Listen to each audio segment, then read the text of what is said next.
Transcription number 155, Volume 8. Start. Debate on Ministry of Labour. Mr. Chairman, sir, I rise to support the demand for grant of the Ministry of Labour.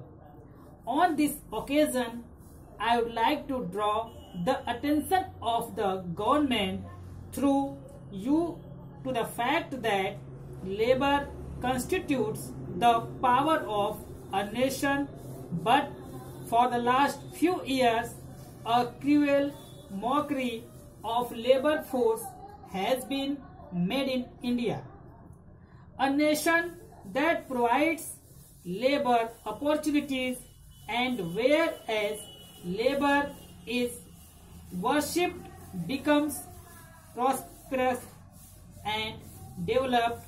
But I would like to draw the attention of the Honorable Minister to the happenings of the last few years, so that the repetition thereof is avoided. The figures of the last 5 years stand a testimony in our records to the fact that the opportunities of employment have been lessened in India. The policies that tended to lessen the opportunities of work have been enforced in this country. 2 crores of and 35 lakhs educated unemployed youths had registered their names in 2005. In different employment exchange in India, the figures of mid-2008 collected after a gap of 3.5 years reveal the number of such youths as approximately 3 crores and 50 lakhs. This means an increase of 1 crore and 15 lakhs in a period of 3.5 years. Yet many rural educated youths do not have access to these exchanges. The then government stated that the number of educated unemployment thus would touch 5 crores if the rural folk were also taken into account. The then government had also considered that if rural uneducated youths were also added to the number, their number would be 10 crores youths, that is 20 crores hands idling for want of jobs and employment. This is the direct result of the policy adopted for the last 7 years in our country. Through you, I would like to draw the attention of the government towards the problem. During the last 5 years, there has been a large-scale advent of foreign companies in India, and restriction of manual employment opportunities in the name of computerization has resulted in rampant unemployment. More than 30 crore people are living below the poverty line in India today.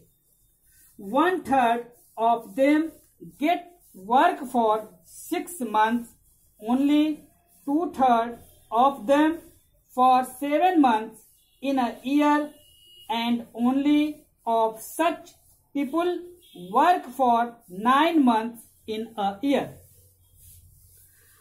A new ray of hope has been spread amongst the youth with the amusing of Office of Ministry of Labour. by the Honorable Minister Shri Ramvilas Paswan. I would therefore like to draw his kind attention to the problems and suffering of the people of my constituency. Many big industries have been closed down in Bihar. More than 5,000 unemployed people have been waiting for years so as to get some work. The gravity of situation can be judged from the fact that dozens of youths have committed suicide during the last 5 years. There, I had an opportunity of visiting that place recently. The mothers and sisters in the families of such persons are compelled to indulge in flesh trade in order to pacify their hunger, indulge in for food.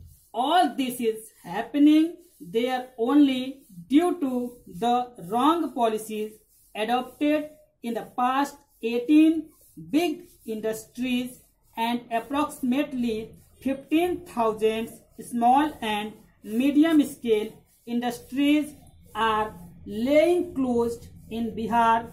More than 25,000 other industries are on the verge of closure, and the labor force thereof has either been rendered unemployed or is on the verge of being rendered jobless.